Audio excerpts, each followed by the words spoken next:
Ahora que la tierra entera llora sin control, ahora que la vida solo está en manos de Dios,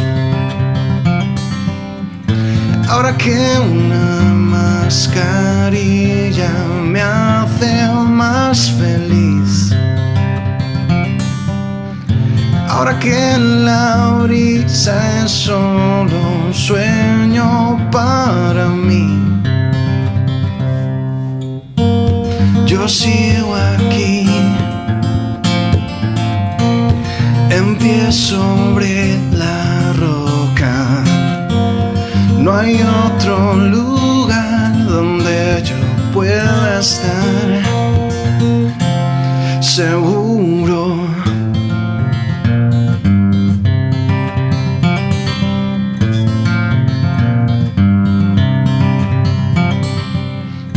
Ahora que quizás ya nada vuelva a ser igual, y tampoco sé si para bien o para mal, yo sigo aquí, en pie sobre la roca. No hay otro lugar donde yo pueda estar. Yo sigo aquí, anclado a tu palabra. No hay otro lugar donde yo pueda estar seguro.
Pues vamos a leer en Isaías 1:18,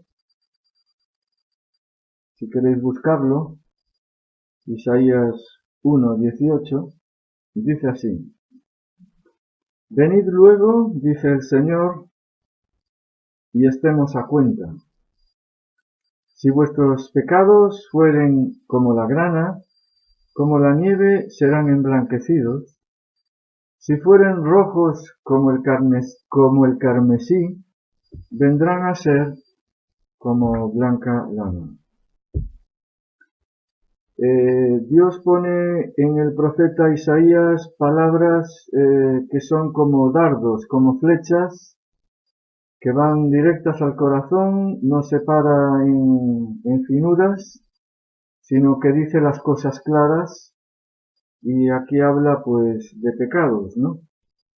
Y el profeta, veíamos en versículos anteriores de este mismo capítulo, como dirigía al pueblo palabras tan claras como que les llamaba en el versículo 4 del capítulo 1, pueblo cargado de maldad, generación de malignos, hijos depravados que dejaron al Señor, provocaron a ira al Señor.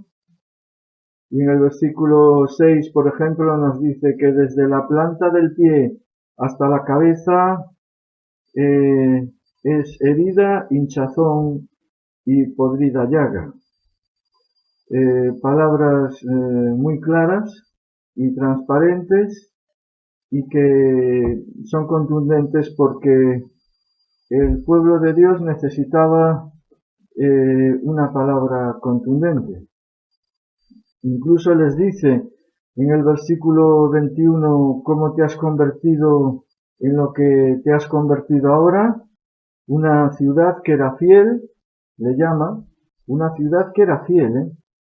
Fijaos el cambio para mal que sufrió el pueblo en aquel momento, y dice que estaba llena de justicia, en ella habitó la cordura, que es lo contrario a la locura, en ella habitó la equidad, y ahora los homicidas.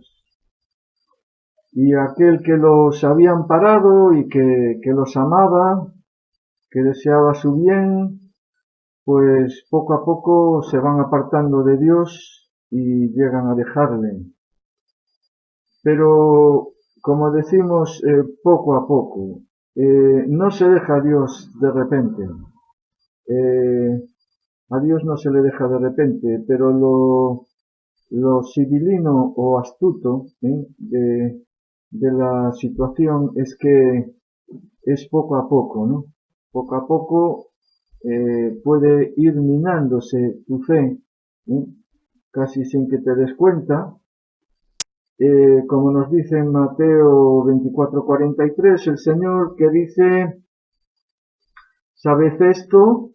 Que si el padre de familia supiese a qué hora el ladrón habría de venir, velaría y no dejaría minar su casa. Y vemos aquí como el velar, como el estar atento a las cosas de Dios, a lo que Dios dice, a la dirección de Dios, a estar atentos a su palabra, estar orando, eso es velar, nos mantiene en la fe. Lo triste es que aquel pueblo había dejado de velar, se había dejado llevar, había dejado de orar. Yo no sé si muchos lo harían, como el otro día nos compartían, Elí, ¿no? Se extrañó de que Ana en el templo estuviese orando, señal de que no había muchos que lo hicieran, y la tomó como si fuera una mujer borracha, una mujer ebria. Y los mandamientos que Dios le había dado al pueblo, pues seguramente los dejaron a un lado, y las ideas de otras naciones entraron en su vida. Pero sí que debía haber personas creyentes, porque en Éxodo, quiero decir, personas que oraban, personas que buscaban a Dios. Por ejemplo, en Éxodo 2:23 nos dice que aconteció que después de muchos días murió el rey de Egipto, es decir, el faraón, aquel que amparaba a José, que lo prosperó, y los hijos de Israel gimieron a causa de la servidumbre, dice, y clamaron directamente a Dios, y subía a Dios su clamor, el clamor de ellos con motivo de la servidumbre, es decir, cuando el pueblo era, digamos, apretado, entonces pues se producía un clamor es oración intensa, entonces pues el pueblo oraba, pero en este caso habían dejado de hacerlo, ¿no? También nos habla del caso de la viuda y el huérfano, también en Éxodo, pero en el capítulo ya 22 y 23, que nos dice que a la viuda y al huérfano no afligiréis, porque si los afligiereis y clamaren a mí, ciertamente yo escucharé su clamor y se encenderá mi ira. Es decir, había en medio del pueblo gente que en su agonía, en su lucha, pues clamaba a Dios, ¿no? Y bueno, nosotros también cuando nos vemos apurados, en vez de preocuparnos, lo que deberíamos hacer era orar, ¿no? Clamar a Dios para que Dios cambie la situación y nos ayude a tener fe en medio de ese problema.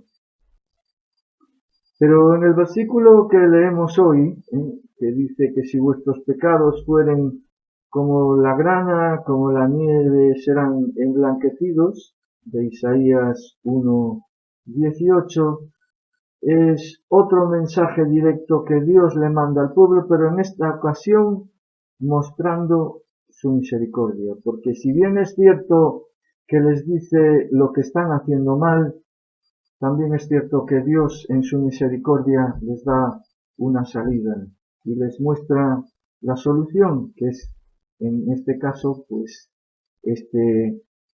este versículo, ¿no? Que es una de las joyas, creo yo, de la Biblia, y que nos muestra algo muy importante, y es que Dios da una salida y nos va a mostrar más cosas como ahora podremos comprobar. Pero fijaos que en este versículo que hemos leído, al principio del versículo dice, venid y estemos a cuenta. Porque fijémonos en la palabra venid, venid.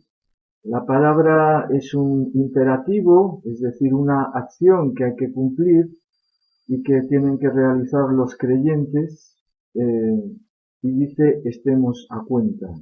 El pueblo, la condición que le ponía a Dios es que viniera a él. Nosotros deberíamos tener la costumbre, con la misericordia de Dios, por supuesto, con la gracia de Dios. Tenemos que pedir gracia, hermanos y hermanas, para que Dios nos ayude a acercarnos a Él, que Dios nos ayude a buscarle con frecuencia, cada día. Y esta es la parte que tenía que poner el pueblo. Y nos podemos preguntar, ¿por qué hay personas entonces que dicen que son cristianos y que apenas cambian o apenas cambiamos en ocasiones, ¿no? ¿No será que en el fondo no queremos cambiar o no vemos la necesidad de cambiar? Tal vez queremos tener una relación con Dios, una relación pues light, como se dice, sin que nada cambie, ¿no? Pero Dios sin duda que quiere cambiarnos, como decíamos en otras ocasiones, pero necesita de tu oración, necesita de mi oración necesita de tu corazón buscándole. Y para que tu vida cambie, para que mi vida cambie, necesitamos ir a la presencia de Dios para arreglar las cosas. No para que todo siga igual, sino para que haya un cambio, y eso se llama arrepentimiento. Y Dios quiere el arrepentimiento de nosotros. Dios quiere que nuestros pecados, que pueden ser, como aquí dice, como la grana, es decir, como el rojo intenso, sean emblanquecidos como blanca lana. Tal vez, pues, Dios quiere mostrarte lo que estás haciendo mal y quiere que nos acerquemos y que tratemos de poner las cosas en su sitio. Y esto que le ha pasado al pueblo de Israel, hermano y hermana, te puede pasar, y amigos, te puede pasar a ti, me puede pasar a mí, nos puede pasar a nosotros, porque no somos diferentes a ellos, aquellos habían sido fieles, recordemos. Porque como nos dice el apóstol Pablo, entonces ¿qué? Nos dice en Romanos 3:9, entonces ¿qué? ¿Somos nosotros mejores que ellos? De ninguna manera. Es decir, aquí está hablando de la condición pecadora de todo ser humano. Y aunque estamos redimidos por la sangre de Jesús, nuestro viejo hombre sigue peleando dentro de nosotros, nuestra vieja mujer. Y que puede pasar, como le pasó al pueblo de Israel, que nuestras vidas sean descuidadas, que dejemos de cultivar las cosas del Espíritu, que nos volvamos a lo de antes, que dejemos de orar, que dejemos de buscar a Dios, que dejemos de buscar la Escritura. Entonces nuestras vidas puede que se empiecen a enfriar, caigamos en el distanciamiento o tal vez en indiferencia hacia las cosas de Dios y nos alejemos de Él. Y todo esto que he comentado o que comentamos se llama dejar de velar. Y nosotros, como las 10 vírgenes que fueron sorprendidas por el Señor, necesitamos velar. Necesitamos que, como aquí dice, este dardo beneficioso que Dios nos manda, se incruste en nuestra vida. Y como el Señor nos exhorta aquí, venid y estemos a cuenta. Aquel pueblo cargado de maldad, aquella generación de malignos, aquellos hijos malvados, dejaron al Señor y el Señor no se contentó en absoluto en ellos, todo lo contrario. Nosotros, si cumplimos este versículo, venid y estemos a cuenta, dejaremos de ser un pueblo que cada vez tenga menos maldad, seremos, un pueblo que cada vez tendrá menos maldad, seremos cada vez menos perversos, como aquí dice, seremos menos malignos, nos acercaremos cada vez más al Señor. Seremos un pueblo que busque buenas intenciones, un pueblo que busque el amor a los demás, el pueblo que busque la búsqueda del bien de las personas que nos rodean y que en vez de dejar al Señor, pues seamos un pueblo que le busque, un pueblo que no enfade a Dios, que no le disguste, un pueblo que busque amar a Dios sobre todas las cosas. Y yo pido, hermano y hermana y amigos, que así sean nuestras vidas, que reflejemos la luz de Dios mediante esto. Cada vez que busquemos a Dios, la luz de Dios por su misericordia, puede llegar a impregnarnos y puede contagiarse a las personas que nos rodean. Por lo tanto, el consejo de Dios hoy es que venid luego, dice el Señor, y estemos a cuenta, es decir, pongamos las cosas en su sitio, estemos con las cuentas bien claras, porque si nuestros pecados fueren como la grana, como la nieve, serán emblanquecidos. Y eso es lo que busca Dios de nosotros. Y creo que es un mensaje actual para cada uno de nosotros. Que el Señor os bendiga. Amén.